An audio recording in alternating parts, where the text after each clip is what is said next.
ಇದೆ ಆ ಒಂದು ಯೋಜನೆ ವಿರುದ್ಧ ಮಾಹಿತಿ ನೀಡಲಿಕ್ಕಾಗಿ ಈ ಒಂದು ಪತ್ರಿಕಾಗೋಷ್ಠಿ ಕರೆದಿದೆ. ತಮ್ಗೆಲ್ಲ ಗೊತ್ತಿದೆ, ಈ ಶರಾವತಿ PSP ಯೋಜನೆ ಸಿಂಗಳೀಕ ಅಭಯಾರಣ್ಯದ ಹೃದಯ ಭಾಗದಲ್ಲಿ ನಡೀತಾ ಇದೆ. ವೈಲ್ಡ್ ಲೈಫ್ ಆಕ್ಟ್ 1979 ಸೆಕ್ಷನ್ 21 ಪ್ರಕಾರ ಯಾವುದೇ ಅಭಿವೃದ್ಧಿ ಯೋಜನೆಗಳು ಅಭಯಾರಣ್ಯಗಳಲ್ಲಿ ನಡೆಯುವ ಹಾಗಿಲ್ಲ.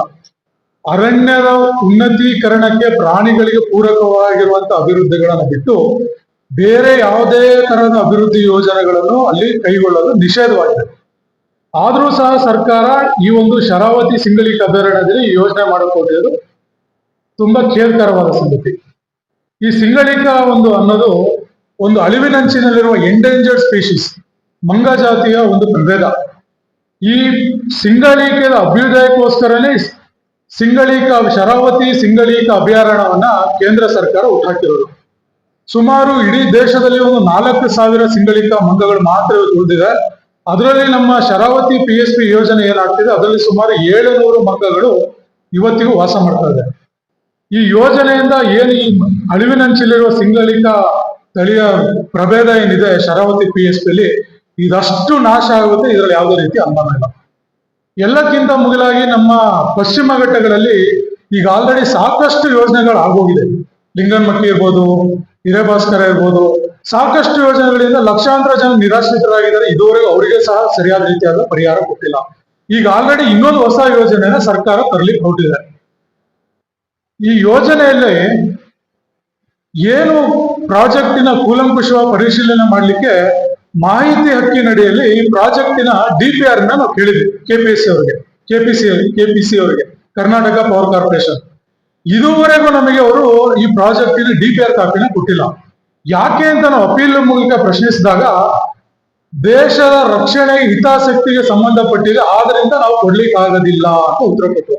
ನಿಮಗೆ ಅರ್ಥ ಆಗದಿರೋ ಪ್ರಶ್ನೆ ಏನು ಅಂದ್ರೆ, ಒಂದು ಪವರ್ ಜನರೇಷನ್ ಯೋಜನೆಯಲ್ಲಿ ದೇಶದ ರಕ್ಷಣೆ ಹಿತಾಸಕ್ತಿ ಏನಿದೆ ಅಂತ ಇದುವರೆಗೂ ನಮಗೆ ಯಾರಿಗೂ ಅವರು ಮನವರಿಕೆ ಮಾಡಿಕೊಟ್ಟಿಲ್ಲ. ಇದು ಮಾಹಿತಿ ಹಕ್ಕು ಕಾಯ್ದೆಯ ಸ್ಪಷ್ಟ ಉಲ್ಲಂಘನೆ. ಈ ಶರಾವತಿ PSP ವಿರುದ್ಧ ನಮ್ಮ ರಾಷ್ಟ್ರಭಕ್ತ ಬಳಗ ಮತ್ತು ಪರಿಸರಕ್ಕಾಗಿ ನಾವು ಶಿವಮೊಗ್ಗ ಸಾಕಷ್ಟು 6 ತಿಂಗಳಲ್ಲಿ ಸತತವಾಗಿ ಪ್ರತಿಭಟನೆಗಳು ಮಾಡ್ತಾ ಇದೀವಿ.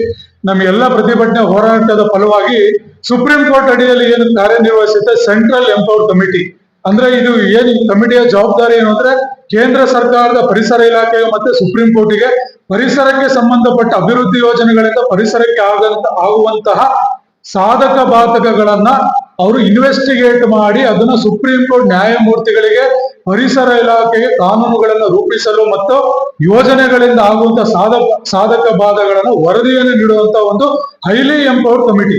ಈ ಸತತ ಹೋರಾಟಗಳಿಂದ ಏನ್ ಸಾಗರ ಆಗಿರ್ಬೋದು, ಉಡುಪಿ ಆಗಿರ್ಬೋದು, ಶಿವಮೊಗ್ಗ ಆಗಿರ್ಬೋದು, ರಾಜ್ಯಾದ್ಯಂತ ಈ ಯೋಜನೆ ವಿರುದ್ಧ ಹೋರಾಟ ನಡೀತಾ ಇದೆ. ಈ CEC ಅಧ್ಯಕ್ಷರು ಮಾಧ್ಯಮಗಳ ಮೂಲಕ, ಸೋಷಿಯಲ್ ಮೀಡಿಯಾದ ಮೂಲಕ ಅವರಿಗೆ ಈ ಹೋರಾಟಗಳ ಬಗ್ಗೆ ಅವರಿಗೆ ಮಾಹಿತಿ ಬಂದಾಗ ಆ ಕಮಿಟಿಯ ಸದಸ್ಯರಾದಂತಹ ಸುನಿಲ್ ಲಿಮಾಯವರನ್ನು ಸಹ ಕಳೆದ ತಿಂಗಳು ಯೋಜನಾ ಪ್ರದೇಶಕ್ಕೆ ಕಳಿಸ್ಕೊಟ್ಟಿದ್ರು. ಅವ್ರಿಗೂ ನಾವು ಕೊಡುವಂತ ಮೆಮೊರಂಡಮ್ ಅಲ್ಲಿ ಮಾಹಿತಿ ಹಕ್ಕಿನಡಿಯಲ್ಲಿ ಶರಾವತಿ PSP DPR ಅನ್ನ ಅವ್ರು ಕೊಟ್ಟಿರೋದಿಲ್ಲ ಅಂತ ಅವ್ರು ಗಮನಕ್ಕೆ ತಂದಾಗ ಅವರು ಸಹ ತಮ್ಮ ಅಸಮ್ಮತಿಯನ್ನ ಸೂಚಿಸಿದ್ದಾರೆ. ಇದರಲ್ಲಿ KPC ಏನೋ ಒಂದು ಮರೆಮಾಚಲಿಕ್ಕೆ ಪ್ರಾಜೆಕ್ಟ್ ಮಾಡಕ್ ಕೊಟ್ಟಿದೆ ಅದು ಸ್ಪಷ್ಟ ಆಗುತ್ತೆ. ಮುಂಚೆ ಇದ್ದಿದ್ದು DPR 3,500 ಕೋಟಿ, ಇವತ್ತು 10,500 ಕೋಟಿಗಿಂತ ಜಾಸ್ತಿ ಆಗಿದೆ. ಇನ್ನು ಪ್ರಾಜೆಕ್ಟ್ ಶುರುನೇ ಆಗಿಲ್ಲ. ಪ್ರಾಜೆಕ್ಟ್ ಮುಗಿಬೇಕಾದ್ರೆ ಅದು ಎಷ್ಟು ಸಾವಿರ ಕೋಟಿಗೆ ಹೋಗುತ್ತೋ, ಎಷ್ಟು ಲಕ್ಷ ಕೋಟಿಗೆ ಹೋಗುತ್ತೋ ಗೊತ್ತಿಲ್ಲ. ಎಲ್ಲಕ್ಕಿಂತ ಮುಖ್ಯವಾಗಿ ಯಾವುದೋ ಪ್ರಾಜೆಕ್ಟ್ ಅನ್ನು ಮಾಡ್ಬೇಕಾದ್ರೆ ಕಾಸ್ಟ್ ಬೆನಿಫಿಟ್ ಅನಾಲಿಸಿಸ್ ಅಂತ ಮಾಡ್ತಾರೆ. ಸರ್ಕಾರ ಯಾವುದೇ ಒಂದು ರೂಪಾಯಿನ ಒಂದು ಯೋಜನೆಗೆ ತೊಡಗಿಸಿದ್ರೆ ಅದರಿಂದ ವಾಪಸ್ ಎಷ್ಟು ನಮಗೆ ಹಣ ಬರುತ್ತೆ ಅದನ್ನೇ ಕಾಸ್ಟ್ ಬೆನಿಫಿಟ್ ಅನಾಲಿಸಿಸ್ ಅಂತ ಕರೆಯೋದು. ಈ ಯೋಜನೆಯಲ್ಲಿ ಕಾಸ್ಟ್ ಬೆನಿಫಿಟ್ ಅನಾಲಿಸಿಸ್ ನಾವು ಲೆಕ್ಕ ಹಾಕಿದಾಗ ಇದು ನೆಗೆಟಿವ್ ಬರ್ತಾ ಇದೆ. ಇವ್ರೇನ್ ಹೇಳ್ತಾ ಇದಾರೆ, 16,000 ಮರಗಳು ನಾಶ ಆಗ್ತಿದೆ ಅಂತ ಹೇಳ್ತಾ ಇದಾರೆ. ಸುಪ್ರೀಂ ಕೋರ್ಟಿನ ಒಂದು ಲೇಟೆಸ್ಟ್ ಜಡ್ಜ್ಮೆಂಟ್ ಪ್ರಕಾರ ಒಂದೊಂದು ಮರಗಳು 300 ವರ್ಷ, 200 ವರ್ಷ, 150 ವರ್ಷ, 400 ವರ್ಷ ವಯಸ್ಸಾಗಿರೋ ಮರಗಳಿದೆ. ಆ ಮರಗಳ ಒಂದೊಂದು ಮರದ ಬೆಲೆ ಸುಪ್ರೀಂ ಕೋರ್ಟಿನ ಆದೇಶದ ಪ್ರಕಾರ ನಾವು ಕ್ಯಾಲ್ಕುಲೇಟ್ ಮಾಡಿದ್ದು ಅದೇ ಸುಮಾರು 11,000 ಕೋಟಿ ರೂಪಾಯಿ ಆಗುತ್ತೆ. ಒಂದು ಕಡೆ 16,000 ಮರ ಕಟಾವಾಗುತ್ತೆ ಅಂತ ಇವ್ರು ಹೇಳ್ತಾ ಇದಾರೆ. ಆ 16,000 ಮರಗಳ ಬೆಲೆನೇ 10,000, 11,000 ಕೋಟಿ ರೂಪಾಯಿಗಿಂತ ಜಾಸ್ತಿ ಆಗುತ್ತೆ. ಇನ್ನೊಂದು, ಇದನ್ನು ಯಾವುದೇ ಕಾರಣಕ್ಕೂ ನೀವು ಕೇಂದ್ರ ಪರಿಸರ ಇಲಾಖೆಯಿಂದ, ವೈಲ್ಡ್ ಲೈಫ್ ಬೋರ್ಡ್ ಮತ್ತೆ ಕೇಂದ್ರ ಪರಿಸರ ಇಲಾಖೆಯಿಂದ ಅನುಮತಿ ಬರದಲೆ ಯಾವುದೇ ವನ್ಯಜೀವಿಗೆ ಅಭಯಾರಣ್ಯಗಳಲ್ಲಿ ಆಗಲಿ ಅರಣ್ಯ ನಾಶ ಆಗುವಂತ ಯೋಜನೆಗಳನ್ನ ಜಾರಿ ಮಾಡ್ಲಿಕ್ಕೆ ರಾಜ್ಯ ಸರ್ಕಾರಕ್ಕೆ ಯಾವುದೇ ರೀತಿಯ ಒಂದು ಪವರ್ ಇರೋದಿಲ್ಲ.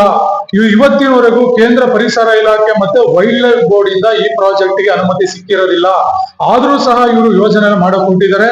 ಇವು ಮೇಲ್ನೋಟಕ್ಕೆ ಇದರಲ್ಲಿ ತುಂಬಾ ಅಧ್ವಾನಗಳಿದೆ. DPR ನ ಸಾರ್ವಜನಿಕರಿಗೆ ಕೊಡ್ತಿಲ್ಲ, ಮುಚ್ಚಿಡ್ತಾ ಇದ್ದಾರೆ.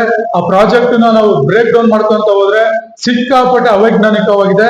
ಈ ಯಾವುದೇ ಒಂದು ಯೋಜನೆಗೆ ನೀವು ಕರೆಂಟ್ ಉತ್ಪಾದನೆ ಅದನ್ನ ಟ್ರಾನ್ಸ್ಮಿಟ್ ಮಾಡಕ್ಕೆ ಟ್ರಾನ್ಸ್ಮಿಷನ್ ಲೈನ್ ಬೇಕು. ಈಗ ಎಕ್ಸಿಸ್ಟಿಂಗ್ ಇರೋ ಲೈನ್ ಅಲ್ಲಿ ಕರೆಂಟ್ ಅನ್ನ ಅವರು ಟ್ರಾನ್ಸ್ಮಿಟ್ ಮಾಡ್ಲಿಕ್ಕೆ ಆಗಲ್ಲ. ಹೊಸ ಒಂದು ಟ್ರಾನ್ಸ್ಮಿಟ್ ಲೈನ್ ಅನ್ನ ಅವರು ಮತ್ತೆ ಹಾಕ್ಬೇಕಾಗತ್ತೆ.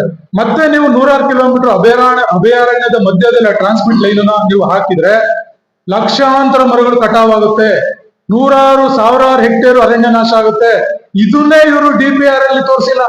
ಕರೆಂಟ್ ಉತ್ಪಾದನೆ ಮಾಡ್ತೀವಿ ಅಂತ ಹೇಳ್ತಾ ಇದಾರೆ, ಆದ್ರೆ ಇದು ಟ್ರಾನ್ಸ್ಮಿಟ್ ಮಾಡಕ್ ಲೈನೇ ಆಗಿಲ್ಲ. ಎಷ್ಟು ಅವೈಜ್ಞಾನಿಕವಾಗಿ ಇವರು ಯೋಜನೆ ಜಾರಿ ಮಾಡಕ್ ಕೊಡ್ತಾರೆ. ಇದೇ ಎಲ್ಲ ಇವರ ತಪ್ಪುಗಳನ್ನ ಮರೆಮಾಚಿಗೆ ಇವರು DPR ಕೊಡ್ತಿಲ್ಲ ಅಂತ ನಮ್ಮ ಭಾವನೆ. ಇದು ಸಂಬಂಧಪಟ್ಟಾಗಿ ಸಾಕಷ್ಟು ಜನ ಹೈಕೋರ್ಟ್ ಇಂದ ಸ್ಟೇ ತಗೊಂಡ್ಬಂದಿದ್ದಾರೆ. ನಮ್ಮ ರಾಷ್ಟ್ರಭಕ್ತ ಬಳಗ ಮತ್ತೆ ಪರಿಸರಕ್ಕಾಗಿ ನಾವು ನಿರಂತರವಾಗಿ ಸಾಕಷ್ಟು ಹೋರಾಟ ಮಾಡ್ತಾ ಇದೀವಿ. ಈ ಹೋರಾಟದ ರೂಪುರೇಷೆಗಳನ್ನ ನಮ್ಮ ನಾಯಕರಾದಂತ ಕಾಂತೇಶ್ವರ ಅವರು ತಿಳಿಸ್ತಾರೆ. ಮಿತ್ರರೇ, ಶಿವಮೊಗ್ಗ ನಗರದಲ್ಲಿ ಈಗಾಗಲೇ ಕಳೆದ ಅನೇಕ ತಿಂಗಳುಗಳಿಂದ ರಾಷ್ಟ್ರಭಕ್ತ ಬಳಗ ಮತ್ತು ಪರಿಸರಕ್ಕಾಗಿ ನಾವು ತಂಡದಿಂದ ಈ ಒಂದು ಶರಾವತಿ ಪಂಪ್ ಸ್ಟೋರೇಜ್ ವಿರುದ್ಧವಾಗಿ ಅನೇಕ ಹೋರಾಟಗಳನ್ನು ನಾವೀಗಾಗಲೇ ಮಾಡ್ಕೊಳ್ತಾ ಬರ್ತಾ ಇದ್ದೀವಿ. ಕರ್ನಾಟಕ ರಾಜ್ಯದ ಮಾಜಿ ಉಪಮುಖ್ಯಮಂತ್ರಿಗಳಾದಂತಹ KS ಈಶ್ವರಪ್ಪನವರ ನೇತೃತ್ವದಲ್ಲಿ ಅಹೋರಾತ್ರಿ ಧರಣಿನೂ ಕೂಡ ನಾವೀಗಾಗಲೇ ಮಾಡಿದ್ದೀವಿ.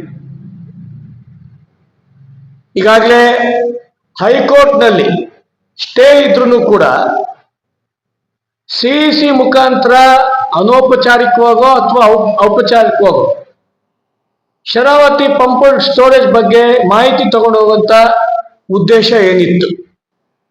ಎರಡನೇದು, ಯಾವುದೇ ಒಂದು ಅನುಮತಿ ಕೂಡ ಇವರಿಗೆ ದೊರಕಿಲ್ಲ. ಟೆಂಡರ್ ಯಾಕೆ ಕರೆದ್ರು? ಮೆಗಾ ಇಂಜಿನಿಯರಿಂಗು ಜಾರ್ಜ್ನವ್ರಿಗೆ ಏನ್ ಸಂಬಂಧ? ಕಳೆದ ಸರ್ಕಾರದಲ್ಲಿ ಸಿದ್ದರಾಮಯ್ಯನವರಿಗೂ ನಾವು ತುಂಬಾ ಸ್ಪಷ್ಟವಾಗಿ ಹೇಳಿದ್ವಿ, ಮಲೆನಾಡಿನ ಹೃದಯ ಭಾಗಕ್ಕೆ ತಾವು ಕೈ ಹಾಕ್ತಾ ಇದ್ದೀರಿ, ದಯವಿಟ್ಟು ಈ ಪ್ರಾಜೆಕ್ಟ್ ಮಾಡ್ಲಿಕ್ಕೆ ಹೋಗ್ಬೇಡಿ, ನಿಮ್ಮ ಮುಖ್ಯಮಂತ್ರಿ ಸ್ಥಾನನೇ ಕಳ್ಕೊಳ್ಳುವಂತ ಪ್ರಸಂಗ ಬರ್ಬೋದು ಅಂತ ಹೇಳಿದ್ವಿ. ಈಗಾಗಲೇ ಅವರು ಮುಖ್ಯಮಂತ್ರಿ ಸ್ಥಾನನೂ ಕೂಡ ಕಳ್ಕೊಂಡಿದ್ದಾರೆ. ಈಗ DK ಶಿವಕುಮಾರ್ ಅವರು ಈಗಾಗಲೇ ಮುಖ್ಯಮಂತ್ರಿಯಾಗಿ ಬಂದಿದ್ದಾರೆ. KJ ಜಾರ್ಜ್ ಅವರು ಶಿವಮೊಗ್ಗ ಉಸ್ತುವಾರಿ ಸಚಿವರು ತಗೊಂಡು ಇಂಧನ ಸಚಿವರು ಕೂಡ ಆಗಿದ್ದಾರೆ.